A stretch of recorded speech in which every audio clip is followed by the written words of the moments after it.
Hello, everybody, and welcome back. Global Sports Network. I'm Chris Fernandez, John Foster. John, we're going to talk a little bit about what is going on in the NFL and people getting hit. And, of course, we know that the Dodgers did win the World Series. Not that I didn't tell you that they're going to win, but they won. You're sure? Yes. Well, I'll tell you. Vince, I think you remember They didn't saying pull that that. they're going to win. They didn't pull that pitcher out. Snell. Hey, John, how many times have I been wrong so far?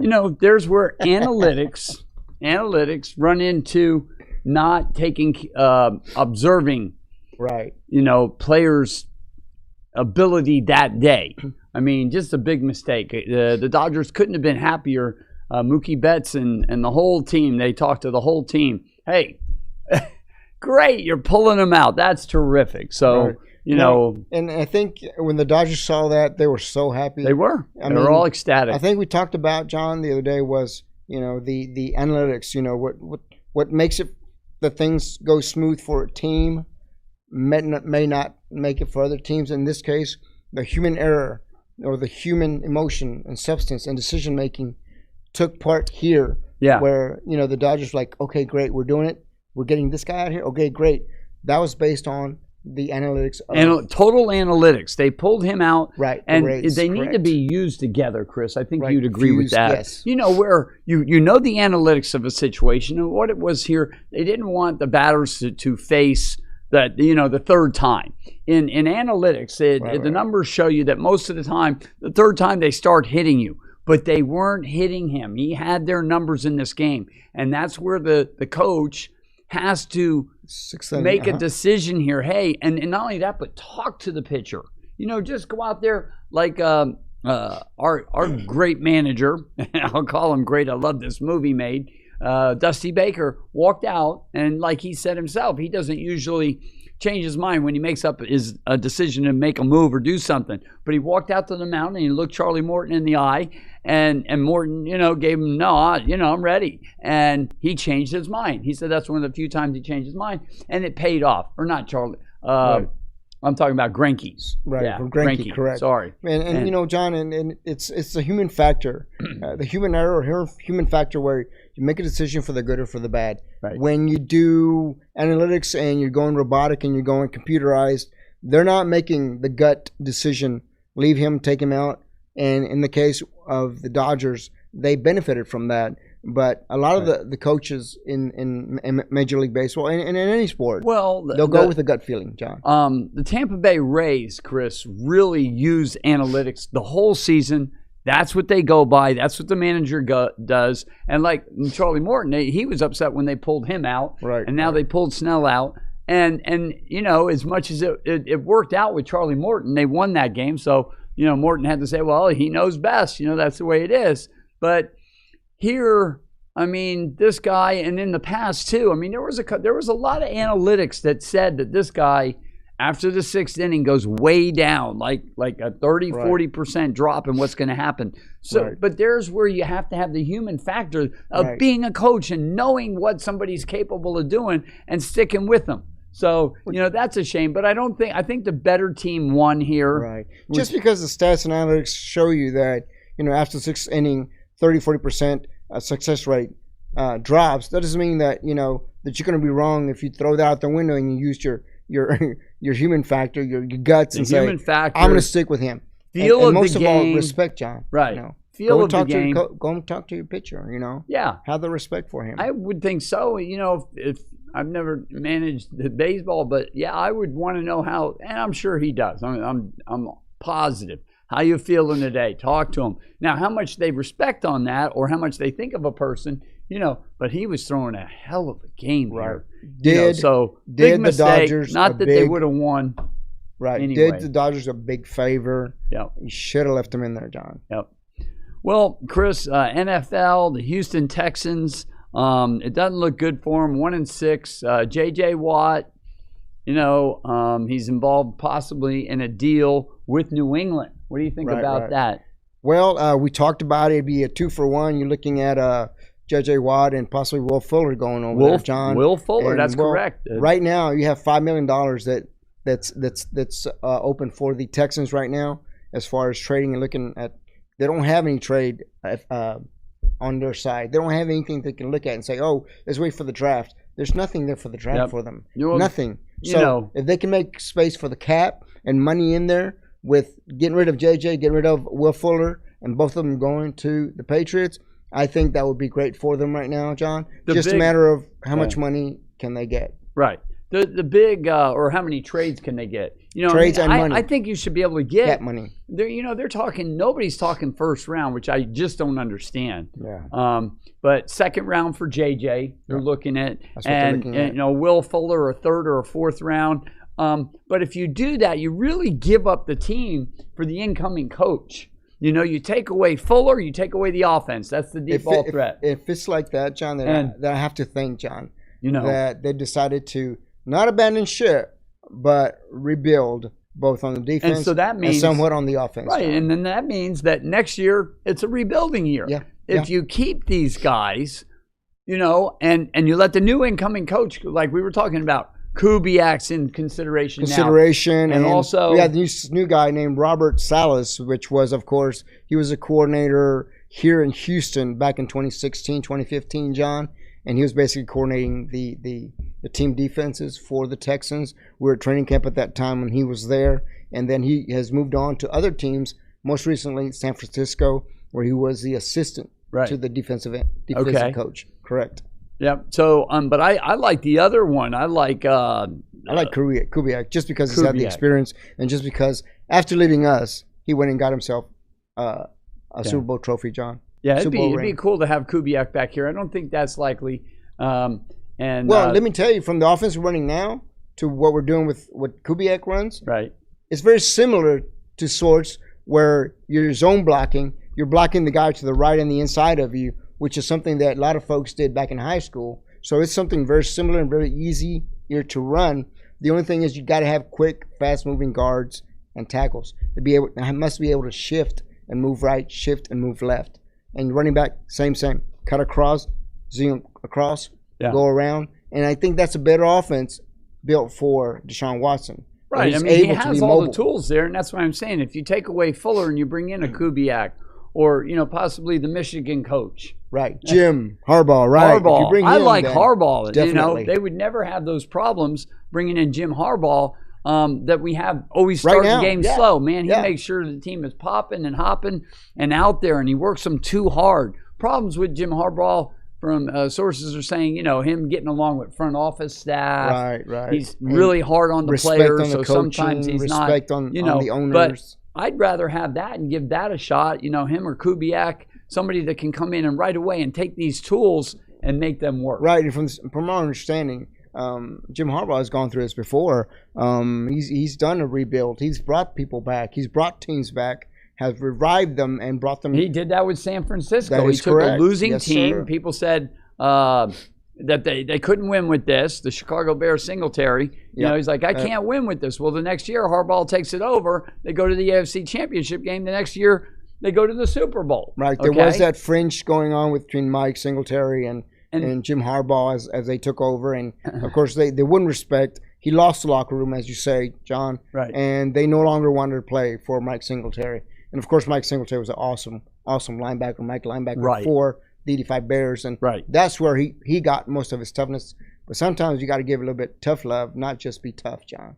And there's no love in the club. Well, Harbaugh, I like that pick. He's a quarterback, so he can relate to Deshaun Watson just like Kubiak. So I think those are like two great hires. Right. And he'll be able to also relate a lot to receivers and the secondary. Right. So that's where we need the majority of the help. I think we need something like that. Somebody that's been in the NFL. It's just a matter of I think Harbaugh still has a 1-year contract. Which they could probably work it out. Kubiak might be a little more available. Kubiak might be a little bit more available, but would he want to? The thing about Kubiak, too, I just thought about this, Chris. Who would be his defensive coordinator? Wouldn't he bring Wade back? Well, it would be either Wade Phillips or the man who's coaching right now. And Wade would like to. Who? Romeo Crennel. Right. No. Do you think Romeo wants to do it again? Right. I think Romeo. So. I don't know. I don't know.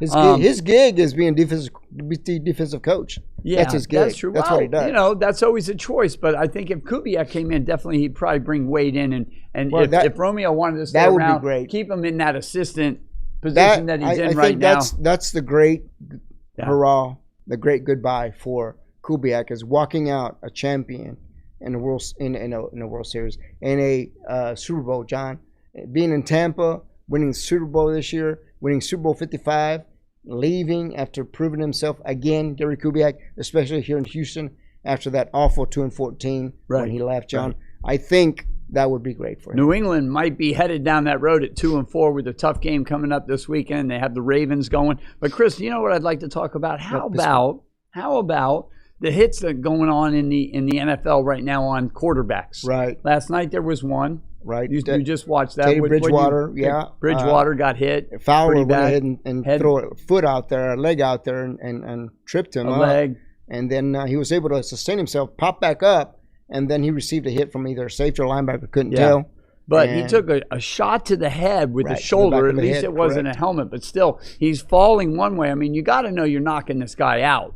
And he was down on the field. That's a knockout blow. That's like trying to knock somebody out when you already knocked him down and you want to hit him one more time, okay? So that's a knockout shot. He wasn't tackling him. Get that straight. Now, with the Dallas Cowboys and Andy Dalton, that's a real sad affair right there. Because we all know that Dak Prescott is the quarterback of the Dallas Cowboys. Everybody wants that, knows that. I believe in that too. You bring Andy Dalton in, but there's something about the feelings when you have a backup quarterback and you have your main quarterback. There's a little bit of rivalry there. And maybe Dak was a little, and people, well, can Andy Dalton? And people were pushing Dalton. But then the running backs and the team, they're around their quarterback, which is Dak Prescott. Correct. So anybody that wants to go against that, well, no. We need Dak. If they put Andy in, they're not going to perform. They are not going to, and this happens. Now, he gets spearheaded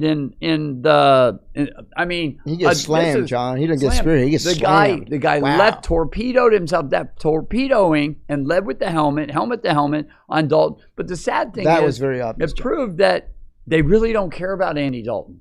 And Elliott fumbling twice in a row on first downs. It's like, we can't win. I don't care. That's an I don't care fumble. And that's because Andy Dalton's our quarterback and we can't win now. Well, I'll just make it more impossible for him to win. It's not I don't think it's a mindset where he intended to do this intentionally, but intentionally he wasn't being the best he could be, and that's a problem. And you tend to have that, John, when you're in the huddle and you have an offensive line. All the way around. Your quarterback leaves and you're a good quarterback and this guy just came in, and the guy that came in, well, whatever, kind of don't like the guy. Okay, I may 50-50 go out there and block. And that's what happens when you 50-50 go out and block, John. Well, I'll tell you a little story. When I quarterback, I kind of went through it. I came in late one season on a team that didn't know me. Now he's a quarterback, so I trained. We're not doing very well. And every time I went in and I worked with the first string, they didn't like it. He handed me the ball wrong. He can't throw. I mean, it's a joke, And I knew I did it right. That's what I do, I did it for a year. Anyway, that's a sad story, and then nobody stood up for him when that guy. Even if that was my teammate and I didn't like him, and I saw somebody do that, I'd had words with him. Okay. So that's just a team thing. They're the Dallas Cowboys right now are definitely a I team. They're not a we team. We team. And that's a shame to see the Cowboys do that. But they're in a tough situation. Mike McCarthy being the head coach, and people are saying that the coaching's not going on. There's no Rodgers here that he can go to, I'm afraid. Yeah, no Aaron Rodgers. So, all right, guys. Looks like we're going to go to our first break. We'll be back in a few minutes here on Global Sports Network. We'll be right back.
We work our whole lives to support our families. With one accident or illness, it can all be gone in an instant. Now there's a smart, affordable way to protect your family. Go to findhealthbenefits.com and discover low-cost life insurance for as little as $2 per month. Add to that a tax-deferred annuity that can help you protect your assets and grow your money for retirement. Learn more. Go to findhealthbenefits.com or call 877-235-6094. A critical illness can strike without warning and wipe out your life savings. In fact, it's the #1 reason for bankruptcy. Find Health Benefits offers an affordable solution. Get up to $50,000 if you get cancer, stroke, or a heart attack, giving you the peace of mind to focus on getting better while the plan helps you to pay your bills and medical expenses. Learn more. Go to findhealthbenefits.com or call 877-235-6094. 66% of seniors spend more time shopping for cable TV than Medicare plans. Most say because it's just too confusing. Laws change every year. The wrong plan could cost you thousands and prevent you from seeing the doctors you want. Introducing FindHealthBenefits.com. Save time, save money, see specialists without referrals. Go to FindHealthBenefits.com or call 877-235-6094 for this informative brochure. Society is on the edge. Let's bring them back. Edge Radio, because truth still matters.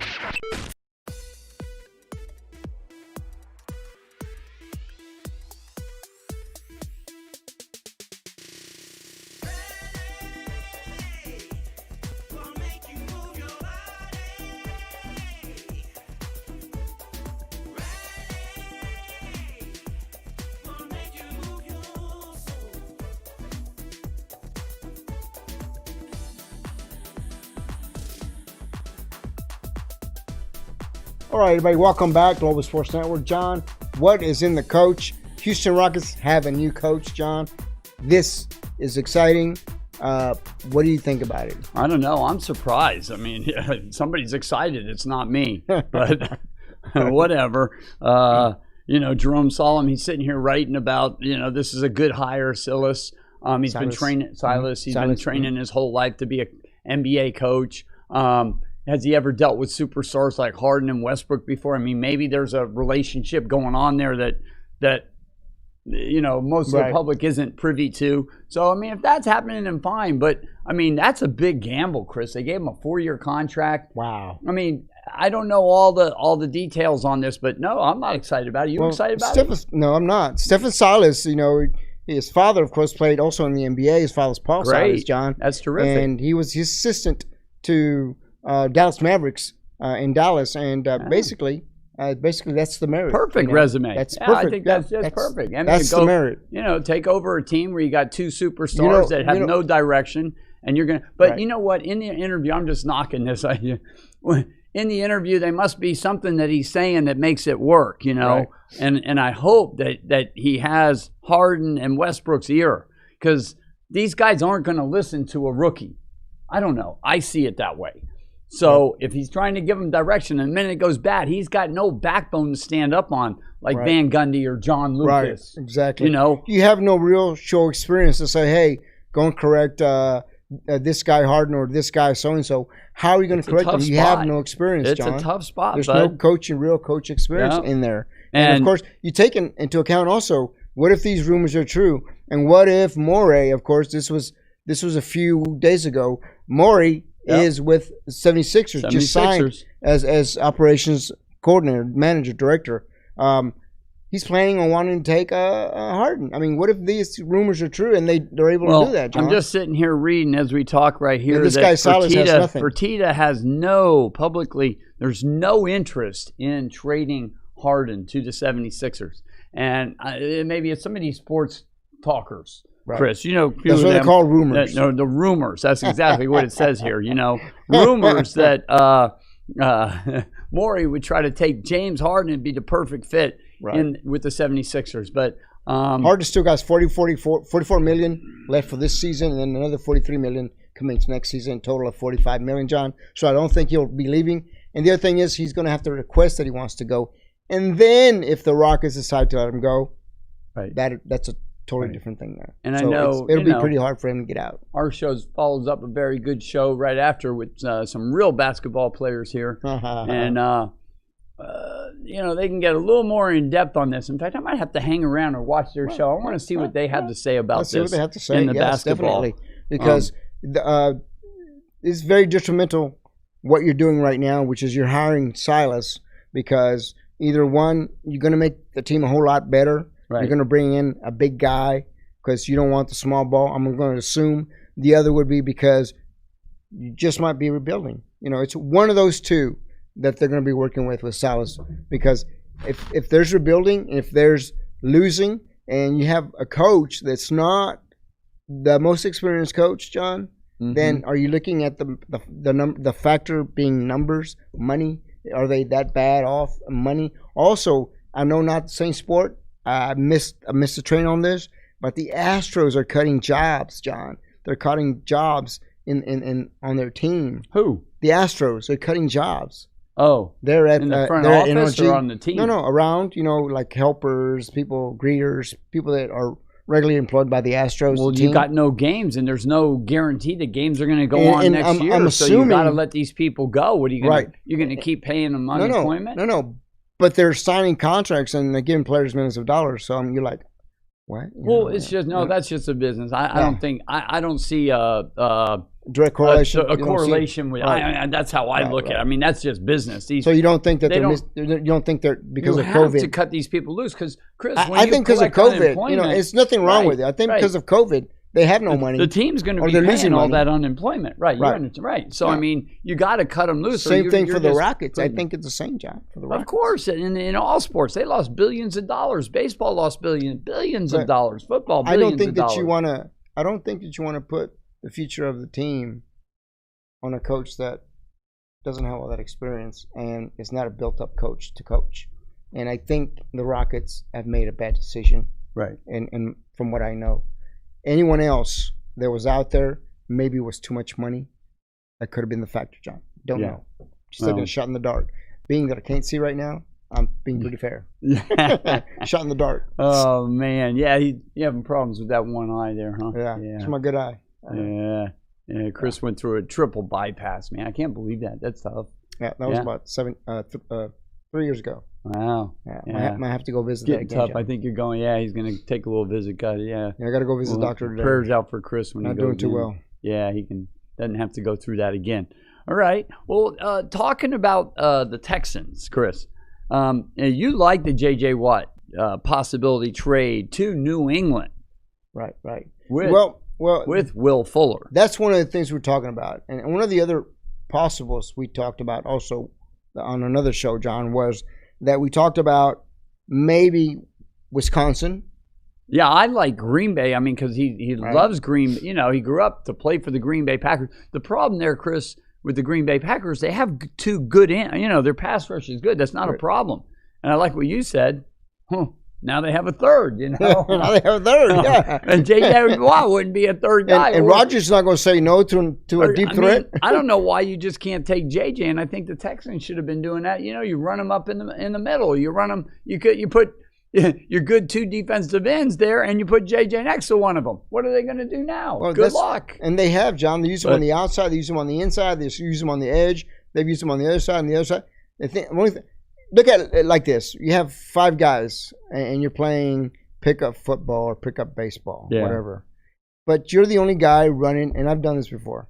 You're the only guy running after the ground ball. You're the only guy throwing the ball. You're the only guy catching the ball. You're playing by yourself. And that's kind of what J.J. Watt's doing. He's playing defense on his own, John. Yeah, the no matter other guys, where you put him. Well, a lot of it comes from the training, the coaches. I think we were listening together, and they were talking about, somebody was doing an interview, and the offensive line coaches, well, we got to learn like this, and this is how we learn, and you got to teach this guy. Wait a minute, that's your job, dude. Right. Your job is the coach, and you're saying, well, you don't, this is what you got to do. That's how you get the job. You do that, and you're supposed to do that well, and that's how you get hired. I don't know. That's a joke. to hear that interview, this guy, he just way out. He shouldn't have been hired. And that's why the offensive line is, there's no development. When you get a job, you have to have qualifications to coach, to make somebody better. Obviously, here he did, and he's been in that position for a long time. And now we're in the position that we're in right now. Lousy, stinko, 1-6. We're going to be, we got this week off, Chris. We play next week. Yeah, we got this week off. We have a bye, John, and we know. I told you I was not going to rain on your parade. Loss? But I got to tell you, John. Yeah. But after I told you yesterday in the show yesterday that I thought Jacksonville was going to win it, guess what happened? Well, I don't know if you noticed, but during the Texans game and Jacksonville, Minshew threw a pass. Yeah. And he came back doing this number. Ooh. Right? Yeah. 2 weeks later, guess what? He's got mini fractures in his finger. Fractures in who? It's hard to throw with a broken thumb. A couple of broken things in there, stretching. And guess what? He's probably more than likely going to miss the game versus. Yeah, but how come you predicted them to win, didn't you? Yeah, but this is before Jacksonville. Before it came out. Before you found out about the thumb. Okay. So right after our show, 3 hours later, with thumb or no thumb, they still. 3 hours. The Texans, that's a game they can win. Right. 3 hours after our show, that came out. So it's going to be probably more than likely Glennon that's going to be out there being a quarterback, John. And I'd give this to the Texans right away if they play half of how they played versus Tennessee. Yeah. I think the Texans should win that game. Even though it's away. Yeah, Deshaun's starting to play better. He's had, 3 games. I tell you what, John. He's the third highest passer. Right, go ahead. I got a 55-inch screen. Okay, you've seen it. If the Texans lose this, I will break my TV, folks. If I'm still here next week, I will break my TV. Yeah. I seriously will. Yeah. Because that means that the Texans are at the bottom of the barrel. Yeah, that's true. They're stretching hard. That's because true. if you don't have... I think a lot of people will be buying new TVs. Your quarterback and your defense can't take advantage of that. Yeah. You're in serious trouble. He gets that from Larry. If you guys don't know Larry, then you don't know sports. I'm kidding. I'm like, oh my gosh, you can't beat this guy without Minshew. And he gave him a fight, John. He gave him a fight up. And he did. Sure did. Well, and Minshew almost took it. If it wasn't for that... no, Minshew can play some ball. That ejection of the safety. You bring up a good point. They really had a better game against us than it showed up. We had a couple of breaks, and they didn't take advantage of a couple of things. So it could be a very, very close game. I'll tell you what, if we don't have JJ and Will Fuller, then you're losing. We're not winning that game. Yep. If we don't have JJ out there, we don't have a defense. They will run through the defense, and without Will Fuller, now you just really, it's rebuild. I feel sorry for Deshaun and the whole offense if they do that. So that's something I hope they're considering. They're just going to tear this team. Then you got to go out and play, what are we, 7 games in? They got to play another 9 games knowing that, for what? Maybe I get hurt. I know, right? So, John, and a lot of things is, if I've never been a GM, you've never been a GM, you've never been an owner. I haven't. How do you know that? But of a baseball football team. But if you say, well, I'm getting rid of this guy because I need to save money or need money in the salary cap. If I get rid of him, I got more space to buy more players or have more expenses. Yeah. So you get rid of the player not because he's too old, because it could be 25, 26, 28-year-old. And you just need more money to buy better options, okay? Yeah. So you let this guy go, and then this guy next year wins a Super Bowl and wins a World Series like Mookie Betts. Is that his name? Mookie Betts, yeah. Mookie Betts just did that. Okay? Again, and a big part of the Dodgers winning too. Right. So. And guess what? Boston didn't want to pay Mookie Betts the $300 million. Nope. So they dealt him to the Dodgers, who said, you know what? We'll take him, and we'll take him all the way to the World Series. That's right. In the 8th or 9th inning, tell this guy that he's, he tested positive and he has to leave the team. But then after in the game that they win the World Series, and then now they told him to stay put, and leave the dugout, and don't go out there. And he was very adamant. I'm not doing it. So he's out there next to the coach who just had kids and everybody else and hugging on people. You can't blame them. So we can get into that little discussion, but I think we're going to take a little break here, and then we'll be back. Is that correct? Yeah, that's correct, John. We'll go ahead and do that, and we'll cover Turner. I think that was something seriously went bad that shouldn't have happened, John. Yeah. regardless. Let's just say no one Really? told him. You feel that way? Yeah, huh? no one told him, hey, stay back. You know already. That's what brought you and was what made you be able to play in postseason, John. You know, not everybody. Yeah, not everybody looks at it that way. Like a lot of people that had the virus or somebody close in their family, somebody that's really affected, looks at it a little different than people that haven't had that close exposure to what happens when you have COVID-19. You Gotcha, know? John. Yeah, and you're grimacing that you have heart problems, not A little pain, COVID-19. Yeah. All right, guys. It looks like we're going to go a little break, John. How Yep. about we go to break? That Go ahead. sounds good. Send them to a Let's break, do it. John. All Send right, them we're to a going to go to a break. Here we're at the Edge, 1540 AM. That's Houston, 101.7 Galveston. I hope you're watching and enjoying Sports Talk with Chris Fernandez and John Foster. We'll be right back. Bye-bye.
Five, four, three, two, one, zero, ignition, liftoff. Don't push me because I'm close to the edge. I'm trying not to lose my head. Hey, this is the Talk About Unity show where I bring the talk, And I bring the unity, and together we talk about unity. Unity is what matters. Come And on. right now in our country, that's what we've got to do. So we do that here at Talk About Unity on the Edge Radio Network. Be with us every week. It's going to be awesome. It always is. And I tell you what, the more we seek first to understand, then be understood, we make progress. And we like to do that. And that's why everybody's on the brink. We love what we do at Edge Radio because everybody's on the edge. We bring them back from the edge and we bring the unity. So we're just glad. Edge Radio Network every Tuesday morning, 10 a.m. Talk about unity because here at Edge Radio Network, truth still matters.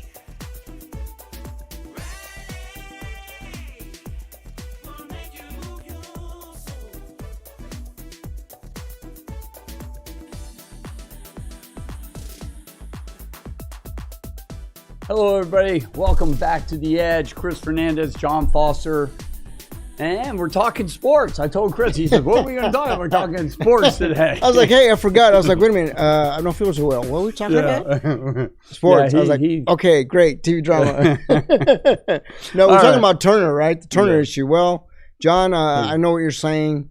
If you've had someone that's close to you that has maybe suffered or passed away from COVID, they might feel a little bit different. For some of us, you know, that Turner was celebrating with his teammates. It's understandable he wants to. And he wants. The thing is, he shouldn't have. He 'cause shouldn't have, yeah. Those safeguards are what got him to the postseason. But Chris, that's once in a lifetime that this happens. I mean, you know, you dream about that. Who says he's ever going to be able to do that again? So, but he went about it real, like, I don't know. I didn't see a lot of it, but I mean, sitting next to, then he took his face, and, you know, of course, he probably wants that picture, Right, and then he right. put it back on. But he's hugging guys. I mean, if That's you'd done something that, you don't maybe do, you John. go, look, don't hug me, keep Well, your distance, try to For do instance, something. For instance, remember me? What did I do? I had COVID back in July, guys. I'm not ashamed. What? Yeah, I had COVID back in July. You know that. I told you. So, anyways, this guy's riding next to me the whole time with a mask. I'm like, John, you really should stay away from it. And so I didn't come to the show until 3 weeks later. You did. Because you I was did your very ill. protocol. And So I did the whole protocol thing. tested I locked positive. negative twice before we started before I was able to talking again. So Right. So then I just stayed home. I followed the protocol. Why can't this guy follow the protocol? It's okay for the next hour because I just found out. So I'm sure it'll be okay tomorrow, and I'll start my protocol tomorrow. It doesn't work like that, John. well, what do you think the National Baseball League, they're considering this very serious. What do you think the suspension for him should I think be? he should be suspended next season for I'm gonna say about 30 games. 30 games, yeah. 30 games. Wow. That's pretty big. That'd be a big chunk out of Yep, his pocket. out of his Let me pocket, ask you this definitely. one about football with the spearing there of Yeah, going back Andy to spearing. Dalton, where Right. he left his feet. You can't do that. You can't torpedo your body at a defensive player. I mean, it's almost like I said before. Right. It's almost like you're intentionally trying to really hurt The somebody. guy, right? And the bad thing is not just that, but when he slid, the back of his helmet hit the ground, and Yeah, his he head knocked his helmet off. Popped his head helmet popped off. up, and the guy came and hit him. Really and he hit bad. the ground again, and then Yeah. it popped back up, and it came off, John. Yeah. So you that's the bad and thing. so something like this, I mean, the NFL really needs to stop this because you don't need to lead with your head. That's been illegal for a long time, and we still see a Right, whole right. lot of that. You know what the fix to this is, Chris, right? What is it? Yeah, no Oh, yeah. helmets. No Talk to me. helmets. Yeah. So let's now do let's rugby, see you football. tackle each other. Right. Right. Rugby's a tough sport, isn't it? And a bunch It's of- very- yeah, no, we've they're covered it. tough people. We out there. covered They the hit really Sabercats here in hard. Houston. Guess Yes, what? There's definitely. less injuries in rugby than there is in football. Okay. Well, there's only one thing- because they know how to tackle. Right. There's only one thing about that, John, that in rugby, since you're a little bitty kid like you are in Football, yeah. in football, like Little League and all that good stuff, they show you how to tackle a player Right. and how to do tackles if you're playing rugby and how to go about not using your head Right. or your neck, John, Right. your body only. So they're very specific Yeah. on how to tackle in rugby. We covered the Sabercats here in Houston for the first 2 years. I don't know if you remember, Yeah. John, but I got to meet a I lot of remember being out those guys and interview some of those guys. And one of the first things that they do, in fact, is go over the safety before they even go over the training and how to hit. And they go over the safety issues. Interesting. And I think the NFL needs to go over the safety issues every game, or at least right before a game. Say, look, remember this. Don't use your head. Don't Right. use your arm. No face mask. I know it sounds very kiddie-like, Yep. and it sounds very, very high schoolish. Yeah. But you're not doing it on the field, so that means it's not in your head that you're not supposed to do it. You know, The other thing is not being able to control your body. I understand you're in flight. That happens. But this guy, he could have stopped, He could have stopped, but he didn't. yeah, he came in John. there like that, and then last night the hit on Bridgewater, and there's been a few. I remember years ago, Bridgewater and was Wade serious, Phillips John. was in charge of this with Cam Newton, and it was the first game of the season, and they were beating Cam up like. Wow. I mean, head to head multiple times. And Cam, back was running the ball all the time or trying to go over, and they would meet him helmet to helmet, and they didn't call anything. Right. And this is like 3 years back. I just couldn't believe that. And Wade Phillips led that that defense. So, yeah, Cam, geez, it was crazy. That was really crazy. I mean, I must have counted 5 or 6 head-to-head contacts, with Cam that day. And this has to stop. So the NFL has to do that, or you're going to have to. John, You're going to have a major, maybe. We've had people. John, we've and- had and people. a lot of paralyzed. the But a majority of the rules are coming in and down from the NFL this Yeah. past few years has been because, and I know you have a big story and you have a guest that's coming over, and yes. we talked about well, it. I was going to mention that. You can yep. mention that right now if you I want have. to before Okay. I get into Yep, this. yep, Go ahead, there mention you it go. real quick. I was leading up, and all right, next week I'd like to. We're going to bring on a guest, and this lady was married to. Remember Roman Gabriel? Yes. All right, Roman Gabriel, the quarterback of the Los Angeles Rams, and the backup quarterback for Roman Gabriel back in the 70s was this lady's husband. Okay. Oh, wow. So that's pretty cool. You know, that's when in the 69, 70, 71, 72, Bob Greasy, Daryl LaMonica, Lenny Dawson. Right. Yeah. For a lot of the folks that don't know, John, those eras, 60s and 70s, everything went. You didn't have the guidelines and, protective guidelines to a quarterback. A lot of those protective guidelines that you have now, not needing to strike the quarterback and, not putting the quarterback to the ground. And it's not really so much, quote unquote, the safety issue. It is, but on the other hand, it's a safety issue for... Back in those days, you know what I saw? You guys, go on YouTube and watch They this. called him the Hammer, John. Watch this. Why do you think they call him the Hammer? Chris, back in the day, if you go back and just watch Dan Pastorini playing the Pittsburgh Steelers. Shoot. The play is over Right. by 5 seconds. And I don't know if it was Mean Joe Green but he just picks up Dan Pastorini and dumps him on his head, just like and yeah, no big deal. Dan gets up. Nobody. Are you kidding me? So I mean, the game. And back in those days, you didn't. Here's why Tammy's gonna. Back in those days, these guys, you needed another job. You played in the NFL because you loved football. Right. You made the average salary was $40,000 a year. Right. I know because I was investigating it back when I wanted to play football. That's what be Joe Theismann, Joe Montana, I quarterback, but never got to be that big to be able to do something like that. And I realized it. So I picked up an easy sport like boxing, Sure. Yeah, so anyway, I love to hit, and I don't like to get hit, but it happens. And that's one of the reasons why the NFL has gone to these guidelines to protective measures, because a lot of the ex-football players have filed lawsuits in the last decade. And in doing these so, guys can't walk in injuries. their 30s and 40s. Joe Green was about this tall. Millions. When I met him, he was this high. I'm like, oh my God. Yeah, millions came in, and the players and back in the day, and she just confirmed it. I just met Tammy like a couple of weeks ago, and we were talking, and I'm like, wow, I have somebody that I can talk to, because it used to infuriate me when I heard that the players of, back even when they started making money and making millions, they weren't able to give 1% back to take care of these guys that made them the millions. That was ridiculous. And we're going to have those type of questions for Tammy, and she'll be able to. I feel bad that, you said a lot of those great players, especially with Miami Dolphins, a bunch of those guys had to have Miami second Dolphins. jobs. Oh. Yeah. And then they can't pick up their kids in their 30s or 40s and walk around the house. And I had Elmo Wright. I'm good friends with Elmo, or not good friends, but we knew each other. He's a big tennis player. He used to be the fastest guy in the NFL. Invented the Elmo Wright, the dance in the end zone. I used to love the Kansas City Chiefs. Told me some good stories about him and Lenny Dawson. We could share another day. But anyway, some gruesome stories about the equipment. It wasn't that good. The face mask would break and be, sticking in the guy. I remember Len Dawson running for his life. Poor Lenny guy, Dawson. man. How about Fran Tarkenton? Frank Tarkenton also. How about Archie Manning? You ever heard of Manning? Yes, of course. That's Archie Manning, yes, the real of course. quarterback of the family. Archie Manning's. All right. Well, I think we're wrapping this up. I think we'll Chris. wrap it up. But before we go, we had a special guest that we talked to a little while ago, and his name was John, as a matter of fact.